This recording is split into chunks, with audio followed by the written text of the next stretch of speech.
يا مساء الفل يا شباب، يا رب تكونوا بخير. النهارده انا حابب اتكلم معاكم عن حاجه بسيطه جدا لكن مهم ان انت تعرفها في البدايه، الا وهي طريقه تسميه المتغيرات الصحيحه. يعني احنا دلوقتي لما بنيجي ننشئ متغير زي مثلا فار كده، بعد كده نيم واقول ايكوال ثروت مثلا، تعالى بس نكتبها صح. تمام، فدلوقتي انا عرفت متغير، المتغير اسمه نيم، دي الطريقه اللي انا كتبته بيها. فخلي بالك هنا في طريقه للتسميه، منها مثلا ان انا ما ينفعش ابتدي بارقام. لو جيت ابتديت بارقام قبل اسم المتغير هيدي لك ايرور زي ما انت شايف. ممكن بعديه على فكره، يعني ممكن بعد الاسم احط ارقام عادي، لكن قبليه ما ينفعش. يعني قبليه ما ينفعش، هيدي لك ايرور على طول.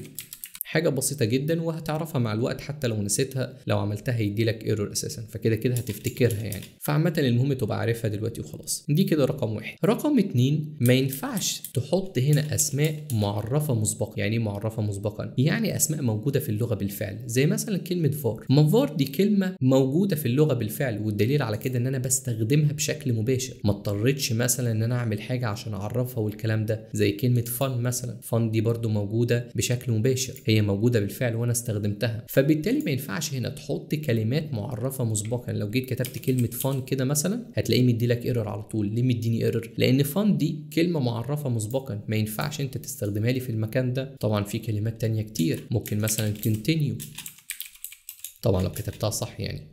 فتعالى نكتبها صح كده، هتلاقيه معترض عليها. بص بيقول لك لا، في مشكله في الكلمه دي. ليه؟ لان هي مشكله معرفه مسبقا، فبالتالي لازم الاسم هنا ما يكونش موجود قبل كده. فنيم هتنفع معانا عادي. فدي كده حاجتين لو عملتهم هيدي لك ايرور اساسا. في بقى حاجات تانية ليها علاقه بطريقه التسميه الصحيحه. دلوقتي لو انت عندك اسم المتغير مكون من اكتر من مقطع، دايما المقاطع التانية بيبقى اول حرف فيها كابيتال. يعني فلنفترض دلوقتي ده اسم طالب، فانا هاجي بكل بساطه واقول خلي بالك انا هخلي اسم المتغير بقى name of student اللي هو اسم طالب يعني. فاسم المتغير اللي قدامي كده يا شباب مش اسم سليم، دي مش طريقه صحيحه للتسميه، لان كده الكلمه دي كلها تعتبر مقطع واحد. انت عندك الاسم دلوقتي المفروض مكون من 3 مقاطع، name of student، ادي كده 3 مقاطع. لكن الشكل اللي قدامي ده كده كانه مقطع واحد. الكلمه دي انت كاتبها غلط، لان هو شايفها مقطع واحد وهو مش عارف الكلمه دي اساسا يعني ايه. فبالتالي بيقول لك في تايبو تقريبا، انت كاتب الكلمه غلط. لكن لو جيت خليت كل مقطع اول حرف فيه كابيتال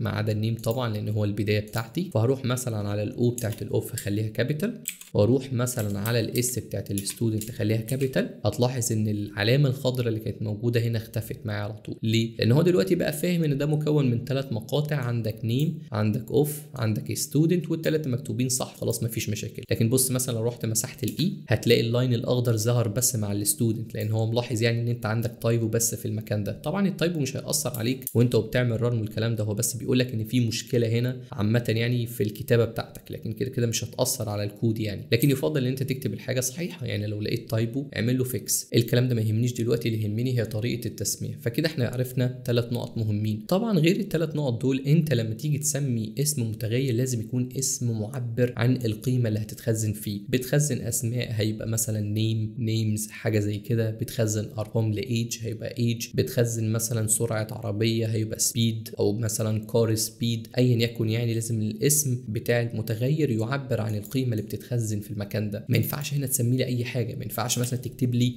ان وتسكت، لا، ان كده مش شكل صحيح، دي كده مش طريقه تسميه سليمه. الكود بص مش معترض في اي حاجه، لا معترض ان في تايب ولا معترض ان الاسم ده غلط ولا اي حاجه، كود زي الفل. لكن دي مش طريقه صحيحه للتسميه. انت لما تيجي تكتب كود لازم الاسم اللي هنا يكون معبر، ما ينفعش اكتب اي حاجه وخلاص. فدي كده تعتبر بالنسبه لنا طريقه التسميه للمتغيرات. زي ما انت شايف الموضوع بسيط، مفيش كلام كتير ممكن يتقال، خصوصا ان دي حاجه هتعملها كتير جدا. فبالتالي حتى لو نسيت حاجه معينه هتلاحظ من المشاكل اللي تظهر معاك. انا بالنسبه لي اهم حاجتين في كل الكلام ده هي رقم 1 ان الاسم اللي هنا يكون معبر، رقم 2 ان انت لو عندك اكتر من مقطع اول حرف يبقى فيه كابيتال. لكن غير كده حتى لو ظهرت معاك مشكله هيقول لك ان في مشكله، فعلى الاغلب هتحلها. بس كده يكون الفيديو ده انتهى، واستناك الفيديو الجاي ان شاء الله، ومع السلامه.